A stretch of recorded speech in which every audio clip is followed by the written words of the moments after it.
I came here the first time in 2008 and I kept in touch with a tuk-tuk driver named Song. And we kept calling each other from time to time when I was in Canada. So I just thought that if I really wanted to find a work in Asia and quickly, then it would be safer to go in a place where I knew somebody already. But I didn't know that it was that easy to live here and that it would be that easy to open a business as well, because at first it was not my idea to open a business here. I was living in Cambodia since already a year when my previous bar closed, when I was close to Pub Street, and it was just a hole in the concrete and it was very dirty. So I really wanted to have something open with a lot of air circulating, and like something with a very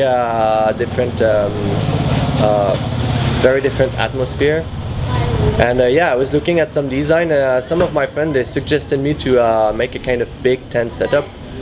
How much did you know about shisha before you set up the bar? Nothing at all. Yeah, when I came here I didn't know anything about cocktails, I didn't know anything about shisha. Actually I was not going out that much outside that much with my friends in Canada, and if we're going out all together we're just like drinking sangrias and drinking some beers, but nothing so special or fancy about the cocktails and the shishas.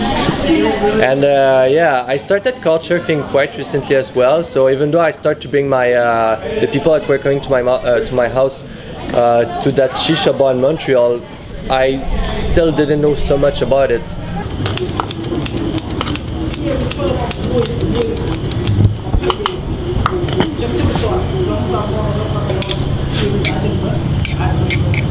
So just start cutting the tobacco because this is more easy to place into the bowl, and it's also gonna make a more airy shisha, so it's gonna be more easy to grease the smoking.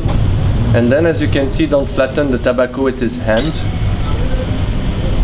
because there's a hole at the bottom of the head.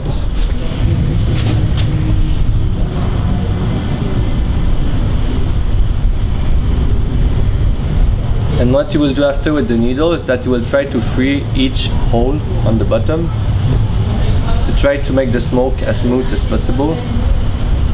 And you will also use the needles to flatten the tobacco leaves on the top. Yeah, it took us quite a while to like have the right skills to do it the very right way, and we had a lot of advices from people from Middle East.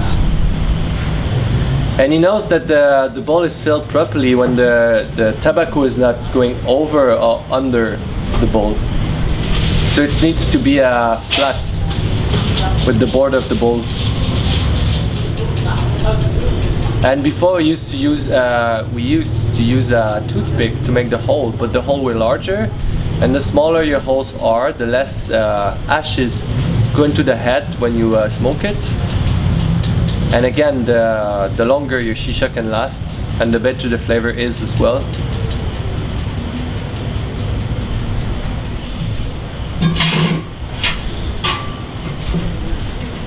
So usually when you fill the water into the vase, you need to be sure that the water is going over an inch over the steam of the shisha. Not more than that, or else it's just gonna take more suction to pull out the smoke. Usually when we start the shisha, we put more coals so it's easier to heat the tobacco up, and after that we remove 1 or 2 coals just to be sure that the heat is constant. How do you select the coals for the shisha? Sorry? How do you select the coals for the shisha? Is it a special type or? Yeah, it's a compressed coconut shell. What sort of flavours are on the menu here for the tobacco? Well, I have like 3 main flavors. I've got grapes, I've got mint, I've got double apple. But my flavors change all the times. That just depends on like what people ask me to, and I use some trick to change the flavor actually. And sometimes the result is better when than with the actual tobacco flavoring. I put food flavoring inside the water of the shisha, and it does change the flavor a lot depending of the type of tobacco you use with it. So this way I can create a whole range of flavor out of only like 4 or 5 main one. When people come here to indulge in the shisha and have some drinks, what sort of experience do you hope they'll have? Yeah, just to feel like they're outside of Asia, like they're outside of Cambodia for a while. Like yeah, somehow that they feel like here, that they're at home, and that yeah, they could share with their friends. Yeah, that's my goal here, and this is why I put cards instead of TVs, because if there's something that I hate is when people, they're all together but they're all watching on their phone and they're watching on TV. Absolutely. Like there's no point in going in a place where you're supposed to socialize if by the end nobody's doing it really. Yeah, you're meeting up with your friends and then you're just sitting there on Facebook. It doesn't make any sense. Yeah, exactly. How easy is it to run a business in Cambodia?